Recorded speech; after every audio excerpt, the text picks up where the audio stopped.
గులాబీ దళపతి కేసీఆర్ బస్ యాత్ర దిగ్విజయంగా దూసుకుపోతుంది. జననేతకు పెద్దపల్లి జిల్లా జనం అపూర్వ స్వాగతం పలికింది. కేసీఆర్ రోడ్ షోకు జనం పోటెత్తింది. ప్రజాక్షేత్రంలో అభిమాన నేతను మళ్లీ చూసుకుని జనం మురిసిపోయింది. బీఆర్ఎస్ అధినేత ప్రసంగానికి అద్భుతంగా స్పందించింది. గులాబీ పార్టీ ఎంపీ అభ్యర్థులను భారీ మెజార్టీతో గెలిపించుకుంటామని ప్రజలు ముక్తకంఠంతో ప్రతినబూనుతున్నారు.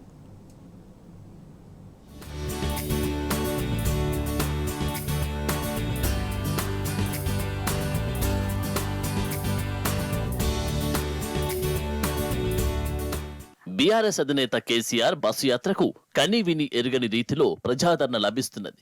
పెద్దపల్లి పార్లమెంటు పరిధిలో 2 రోజుల పాటు సాగిన కేసీఆర్ రోడ్ షోలకు అశేష ప్రజానికం తరలివచ్చింది. 48 గంటల నిషేధం విధించి కేసీఆర్ జనయాత్రను అడ్డుకోవాలనుకున్న కుట్రలను జనం పటాపంచలు చేశారు. రామగుండం, గోదావరికని, మంచిర్యాలలో కేసీఆర్ బస్సు యాత్రకు జనం బ్రహ్మరథం పట్టారు. యువతీ యువకులు, రైతులు, సింగరేణి కార్మికులు, మహిళలు దారి పొడవునా రోడ్లకు ఇరువైపులా బార్లు తీరి జననేతకు ఘన స్వాగతం పలికారు. పబ్బతి పట్టి జైజేలు కొట్టారు. జై కేసీఆర్, జై జై కేసీఆర్ అన్న నినాదాలు మిన్నంటాయి.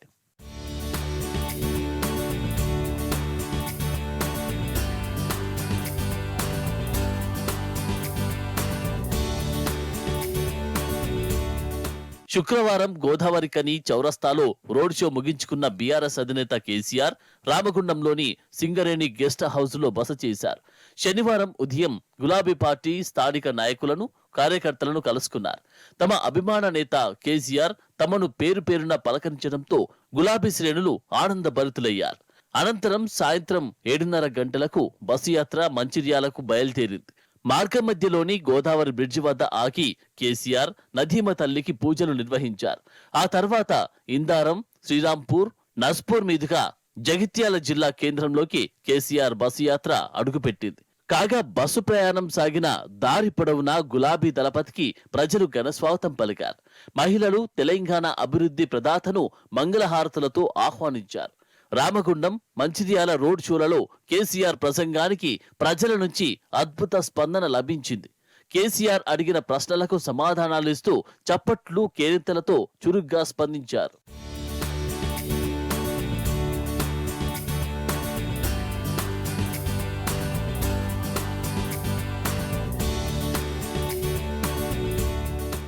బీఆర్ఎస్ ఎంపీల గెలుపుతోనే తెలంగాణ అభివృద్ధి సాధ్యమన్నారు కేసీఆర్.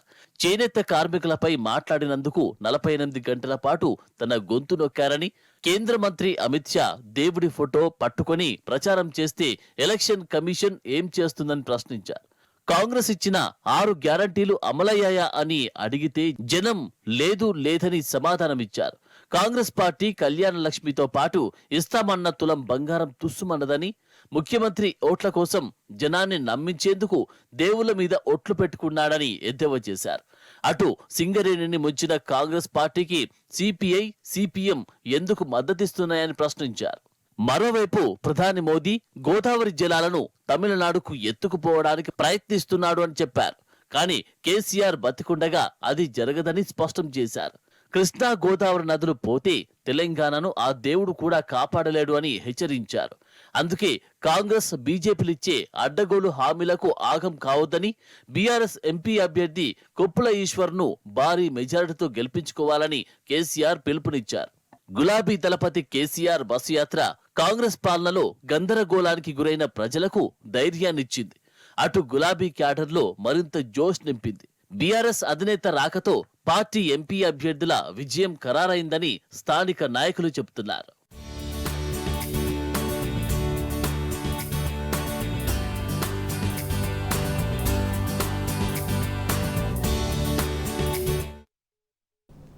పరిపాలనా సౌలభ్యం కోసం కొత్తగా ఏర్పాటు చేసిన జిల్లాలను రద్దు చేస్తామని సీఎం రేవంత్ రెడ్డి అంటున్నారని మండిపడ్డారు బీఆర్ఎస్ అధినేత కేసీఆర్.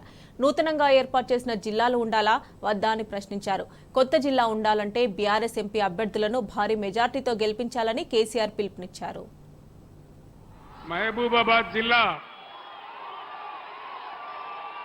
ఎంతో ప్రేమతో ఇది గిరిజన ప్రాంతమని, ఈ ప్రాంతంలో అభివృద్ధి రావాలని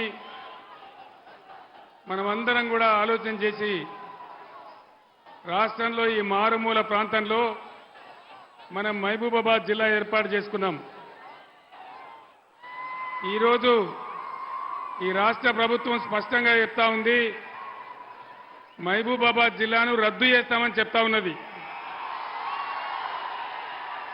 నేను ఒక మాట మిమ్మల్ని అడుగుతా, మహబూబాబాద్ జిల్లా ఉండన్నా పోవన్నా? వినబడతలేదు. మహబూబాబాద్ జిల్లా ఉండన్నా? మహబూబాబాద్ జిల్లా ఉండానంటే ఈ ముఖ్యమంత్రి మెడలు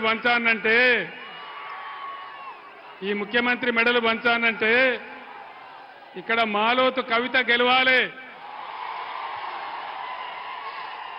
మహబూబాబాద్ జిల్లా తీసేస్తా అని కాంగ్రెస్ ముఖ్యమంత్రి చెప్తా ఉన్నాడు. మహబూబాబాద్ జిల్లాను మీకు కేసీఆర్ తెచ్చిండు. మరి మహబూబాబాద్ జిల్లా ఉండన్నా ఊడిపోవన్నా?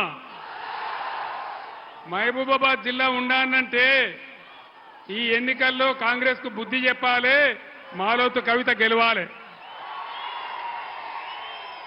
అన్ని హామీలు కూడా అరచేతిలో వైకుంఠం చూపించి గోల్మాల్ చేసి గద్దెకెక్కిన కాంగ్రెస్ ప్రభుత్వం ఘోరమైనటువంటి పనులు చేస్తా ఉంది.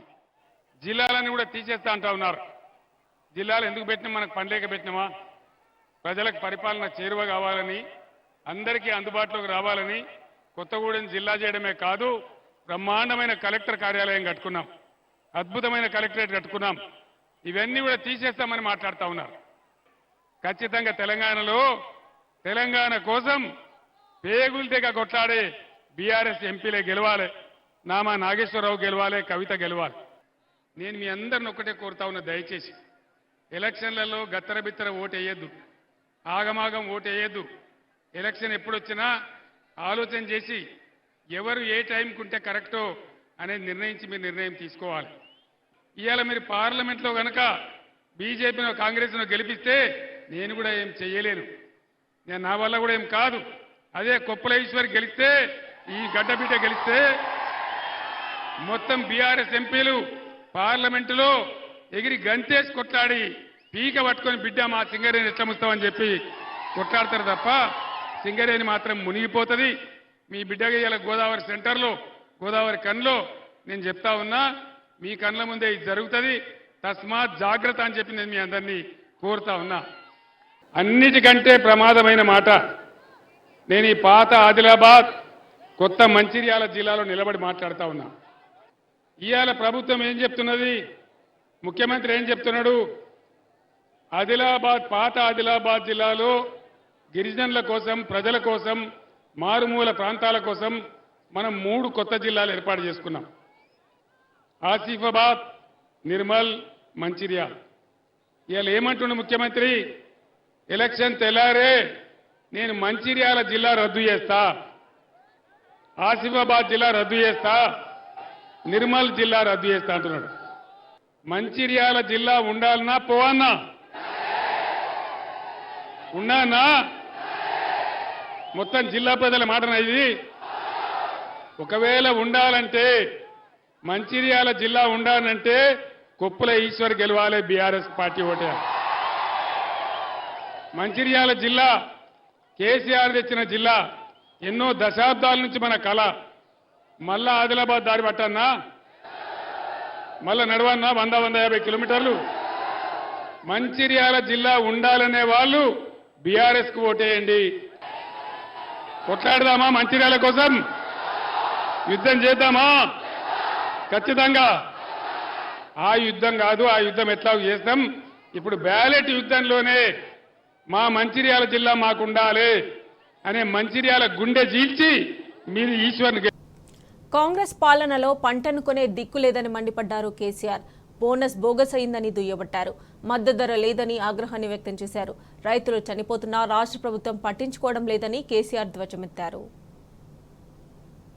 బీఆర్ఎస్ ప్రభుత్వం ప్రారంభించిన ప్రజలకు ఉపయోగపడే అన్ని రకాల పనులను కూడా నిలిపివేయడమే కాదు, కేసీఆర్ ఆనవాళ్లే లేకుండా చేస్తా అంటాడు ముఖ్యమంత్రి. ఘోరమైనటువంటి కథ. అటు మంచినీళ్లు రాక, ఇటు సాగునీళ్లు రాక, కరెంటు సరిగ్గా రాక లక్షల ఎకరాలలో తెలంగాణ వ్యాప్తంగా పంటలు ఎండబెట్టినారు. కనీసం కష్టపడి పండించిన పంట ఏదైనా ఉంటే దాన్ని తీసుకొని వస్తే కొనే దిక్కు కూడా లేదు. వరి పంటకు 500 బోనస్ వస్తున్నదా? ఎక్కడ లేదు. తెలంగాణలో ఎక్కడ అడిగినా కూడా బోనస్ బోగసే. బోనస్ లేదు, మన్ను లేదు, మద్దతు ధర కూడా లేదు, కనీసం కొనే దిక్కు కూడా లేదు. రైతులు చచ్చిపోతా ఉన్నారు. సింగరేణిలో 26 ఏళ్లు కార్మికునిగా పనిచేసిన కొప్పుల ఈశ్వర్ గెలిపే సింగరేణికి శ్రీరామ రక్ష అన్నారు కేసీఆర్. తెలంగాణకి కొంగు బంగారమైన సింగరేణిని ప్రైవేట్ పరం చేసేందుకు కుట్ర చేస్తున్నారని కేసీఆర్ ఆగ్రహాన్ని వ్యక్తం చేశారు. పెదపల్లిలో బీఆర్ఎస్ గెలిస్తే సింగరేణిని కాపాడుకుంటామన్నారు కేసీఆర్. మనవి చేస్తా ఉన్నా, ఇవాళ కొప్పుల ఈశ్వర్ మీ బిడ్డ 26 ఏళ్లు సింగరేణి కార్మికునిగా పనిచేసిన వాడు కాబట్టి ఆయన గెలిస్తే సింగరేణిని కాపాడతాడు. నేను నిన్న గోదావరి కన్నా చెప్పిన, ఇవాళ మళ్ళా చెప్తా ఉన్నా. ముఖ్యమంత్రి పోయి దావోస్లో స్విట్జర్లాండ్లో మాట ముచ్చట చేసుకొని అగ్రిమెంట్ చేసినాడు. ఆ రోజు నరేంద్ర మోడీ నా మెడ మీద కత్తి పెట్టి నువ్వు ఆస్ట్రేలియా బొగ్గు కొనాలే, అదాని బొగ్గు కొనాలంటే ఆ రోజు నేను ఒప్పుకోలే. కానీ ఈరోజు ఈ ముఖ్యమంత్రి పోయి అదానిని ఆహ్వానించినాడు. సింగరేణి కూడా కంప్లీట్ ప్రైవేట్ పరం చేసే కుట్ర చేస్తా ఉన్నారు. మీరు ఆలోచన చేయాలి. సింగరేణి తెలంగాణ కొంగు బంగారం. మరి సింగరేణి పోతే ఏ విధంగా ఉంటాయి మన బతుకులు ఆలోచన చేయాలి. అన్ని రకాల రెసిడెన్షియల్ పాఠశాలలు పెట్టినాం, అన్ని వర్గాల కోసం పెట్టినాం. ఇలా వాటిల్లో వాటిని చూసే దిక్కు లేదు. పిల్లలు విషాహారం తిని ఆసుపత్రుల పాలవుతా ఉన్నారు, కొన్ని చోట్ల చచ్చిపోతా ఉన్నారు. అన్ని రకాల నిర్లక్ష్యం, ఒక అహంకారం, మొండి మూర్ఖ వైఖరితోని ఈ కాంగ్రెస్ ప్రభుత్వం ప్రజలను శిక్షిస్తా ఉన్నది. రైతుల నోట్లో మన్నుగొట్టింది. రైతాంగానికి రైతు బంధు ఇయ్యలే, సాగునీరు ఇయ్యలే, కరెంటు ఇయ్యలే, చివరికి వడ్లు కూడా కొంటలేదు. రేపు రైతు బంధు 5 ఎకరాలకే వేస్తా అంటాడు ముఖ్యమంత్రి, దున్నినోనికే వేస్తా అంటాడు. 5 ఎకరాలంటే మరి 6వ ఎకరమోడు ఏం పాపం చేసిండు? 7వ ఎకరమోడు ఏం పాపం చేసిండు? 7 ఎకరాల వాళ్ళకి రావద్దా? ఏం పాపం చేసిండ్రు? ఈ విధంగా రైతు బంధు మళ్ళా మంచిగా ఉండానన్నా ఇలా గోదావరి నదిని నరేంద్ర మోదీ ఎత్తుకొని పోతానంటా ఉన్నాడు, మీకు అన్యాయం చేస్తానంటా ఉన్నాడు. మరి ఊకుందామా? ఈ ముఖ్యమంత్రి ఏమో కుయ్యి లేదు, కుట్టుకు లేదు, ఏం మాట్లాడతలేడు. కృష్ణానది కొంచెపోయి ఆల్రెడీ అప్పగించిండు. ఇలా గోదావరి తీసుకుపోయి తమిళనాడుకి ఇస్తా అంటే కూడా నోరు కూడా తెరవడం లేదు. మరి కృష్ణా గోదావరి పోతే మనల్ని ఎవడు కాపాడాలి? ఏ విధంగా కాపాడాలి? అందుకోసం దయచేసి నేను మీతో కోరేది, ఇవాళ పార్లమెంటులో బీఆర్ఎస్ ఎంపీలు ఉండవలసిన ఆవశ్యకత ఉంది. తెలంగాణ ఆత్మగౌరవం కాపాడాలన్నా, తెలంగాణ అస్తిత్వాన్ని కాపాడాలన్నా, నదుల నీళ్లలో మన హక్కులు మనకు రావాలన్నా, ఢిల్లీ నుంచి మన నిధులు మెడలు వంచి తేవాలన్నా, మనం బతకాలన్నా, సింగరేణి ప్రైవేట్ పరం కావద్దన్నా, మళ్ళా యథావిధిగా తెలంగాణ సంక్షేమ కార్యక్రమాలు జరగాలన్నా తప్పకుండా బీఆర్ఎస్ ఎంపీలు గెలవాలి. మీరిచ్చే బలమే నా బలం. నేను ఒక్కటే మాట మీకు మనవి చేస్తా ఉన్నా, వీటి మీద నిలదీస్తే ముఖ్యమంత్రి అడ్డగోలుగా మాట్లాడుతూ ఉన్నాడు. కేసీఆర్ నీ గుడ్లు తీసుకొని గోళీలు ఆడతా, నీ పేగులు మెడలేసుకుంటా, నీ లాగుల తొండలు దొరగొడతా, నిన్ను జైల్లో వేస్తా. జైళ్లకు కేసీఆర్ భయపడతాడా? నేను జైళ్లకు భయపడితే తెలంగాణ రాష్ట్రం వచ్చేదా? ఆనాడు చాలా కష్టపడి చావు నోట్లో తలకాయ పెట్టి 15 సంవత్సరాలు రాజీలేని పోరాటం చేసి మీ బిడ్డగా మీ దీవెనతో నేను తెలంగాణ తీసుకొని వచ్చినా ఆ విషయం మీకు తెలుసు. నా కండ్ల ముందే నా ముందే తెలంగాణకు అన్యాయం చేస్తామంటే నా ప్రాణాలు బలిపెట్టైనా పోరాడతా తప్ప మౌనం పాటించే ప్రశ్న లేదు. తప్పకుండా ప్రజల కోసం, అన్ని వర్గాల ప్రజల కోసం ఉంటాం. కరీంనగర్ బీఆర్ఎస్ అభ్యర్థి వినోద్ కుమార్ కు మద్దతుగా మాజీ మంత్రి హరీష్ రావు ప్రచారం చేస్తున్నారు. భీమదేవరపల్లి మండలం ముల్కనూర్ అంబేద్కర్ చౌరస్తాలో కార్నర్ మీటింగ్ జరుగుతోంది. లైవ్ చూద్దాం. మన కీర్తి లత గారు మాట్లాడారు ఇప్పుడే. మరి హరీష్ గారు చాలా విషయాలు మాట్లాడతారు. ఎండ కొడుతుంది, 9:30కే గింత ఎండ ఉన్నది. సరే, నేను క్లుప్తంగా 2-3 విషయాలు మాట్లాడదలుచుకున్నాను. ఈ పార్లమెంట్ ఎన్నికలు చాలా ముఖ్యం. పార్లమెంట్ లో ఢిల్లీలో మన గులాబీ జెండా ఎంపీలు ఉంటేనే తెలంగాణకు రక్షణ. తెలంగాణకు రక్షణ అని చెప్తున్నా. నిన్నగాక మొన్న ఒకరు పత్రికా విలేకరులు అడిగిన ఢిల్లీలో కేంద్ర ప్రభుత్వం బీజేపీ కాంగ్రెసే కదా, ఎవరైనా రావచ్చు. మరి హైదరాబాద్ లో కాంగ్రెస్ ఉంది, మీరు ఏం చేస్తారని అడిగిండు. చాలా మంచి ప్రశ్న అడిగినవయ్యా. ఈ ప్రశ్న నువ్వు మొదటిసారి అడుగుతలేవు. 24 ఏండ్ల క్రితం గులాబీ జెండా పెట్టిన రోజు ఇంకో మేమున్నాం, పార్టీ పెట్టినాం, హైదరాబాద్ లో జెండా ఎగరేస్తాం. తెల్లారి ఇలాంటి పత్రికల్లో తాటంత అక్షరాలతో రాసింది. ఆ రోజు తెలంగాణలో 16 సీట్లున్నాయి. 16 గులాబీ జెండా గెలిచిన ఢిల్లీలో బిల్లు ఎట్లా పాస్ అవుతుంది? రెడ్డి, కోమటిరెడ్డి, వెంకరెడ్డి, ఈ 7 ఎంపీలు ఇప్పుడు పార్లమెంట్ లో నిన్నటిదాకా ఉన్నారు. ఒక్కసారైనా తెలంగాణ రాష్ట్రానికి ఈ పనులు కావాలి, గోదావరి నది పైన, కృష్ణా నది పైన ప్రాజెక్టు కట్టాలి, జాతీయ హోదా ఇవ్వాలని మాట్లాడిన వీళ్ళు ఎవ్వరు మాట్లాడలేదు. పల్లెటూరులో పిల్లలు, తల్లిదండ్రులు మీకేముంటది? నా బిడ్డ నవోదయ విద్యాలయంలో చదువుకోవాలనే ఆశ ఉంటుంది, తప్పు లేదు. ఇవాళ మనకి 23 నవోదయ విద్యాలయాలు రావాలి. ఒక్కసారైనా బండి సంజయ్ మాట్లాడినా పార్లమెంట్ లో? ఒక్కసారైనా మాట్లాడినా? మాట్లాడలేదు, మాట్లాడరు కూడా. మన ఎల్కతుర్తి నుండి హుస్నాబాద్ మీదికెళ్ళి, సిద్దిపేట మీదికెళ్ళి ఇవాళ ఒక రోడ్ వేస్తున్నాం మనం. నన్ను ఎవరు అడగలేదు మీరు, కానీ ఇక్కడ పేదరికం ఉన్నది. చిన్నప్పుడు నేను హన్మకొండ నుండి స్కూటర్ మీద హరీష్ గారి నియోజకవర్గం మల్యాల అనే గ్రామం ఉంటుంది, మా పెద్దమ్మ ఉంటుంది. నేను స్కూటర్ మీద పోతా అంటే చుట్టుపక్కల చూస్తా అంటే ఆమదాలు, మొక్కజొన్నలు, పజ్జొన్నలు తప్పితే ఏమీ అప్పుడొస్తుంది ఈ రోడ్డు మీద. నాకు బాధేసేది పేదరికం పట్ల. నేను ఎంపీ అయిన వెంటనే ఈ రోడ్ ఎమ్మడబడ్డా ఇలా రోడ్డు ఎంత బాగా అవుతుంది చూడండి. కారణం ఏంటంటే అభివృద్ధి జరుగుతుంది. అభివృద్ధి జరగాలనేటువంటి ఆకాంక్ష ఉన్నటువంటి వాళ్ళము మన గులాబీ జెండా వాళ్ళం. ఇలా హైదరాబాద్ 10 సంవత్సరాలు ఉమ్మడి రాజధాని చేసిండ్రు ఈ కాంగ్రెస్ వాళ్ళు తెలంగాణ ఇచ్చినప్పుడు. ఈ 2వ తారీఖు అయిపోతే 10 ఏండ్లు. ఇవాళ చంద్రబాబు నాయుడు గిట్ట ఆంధ్రప్రదేశ్ లో గెలిస్తే ఆయన శిష్యులు ఎవరు? వెరీ గుడ్, మీరు అందరు పాస్ అవుతారు. రేవంత్ రెడ్డి, చంద్రబాబు నాయుడు తెలుసుకుంటే మళ్ళా హైదరాబాద్ ను 10 ఏండ్లు మళ్ళా ఉమ్మడి రాజధానిగా చేయొచ్చు, లేకపోతే కేంద్ర పాలిత ప్రాంతంగా కూడా మార్చొచ్చు. రేవంత్ రెడ్డి ఏమన్నాడు? నేను రియల్ ఎస్టేట్ చేస్తా, ఫ్లాట్లు అమ్ముకునేటోని నేను. అదే మైండ్ ఉంటే రేపు ఏమంటాడు? రింగ్ రోడ్ లోపల ఉన్న హైదరాబాద్ నాకు ఇవ్వండి, ఈ తెలంగాణ ఇటు పోయినా నాకు పర్వాలేదు. ఈ రైతు బంధు గురించి అడుగుతారు, రైతు బీమా గురించి అడుగుతారు, కళ్యాణ లక్ష్మి గురించి అడుగుతారు, తులం బంగారం అడుగుతారు, నీళ్ళు అడుగుతారు. ఈ గోస నాకే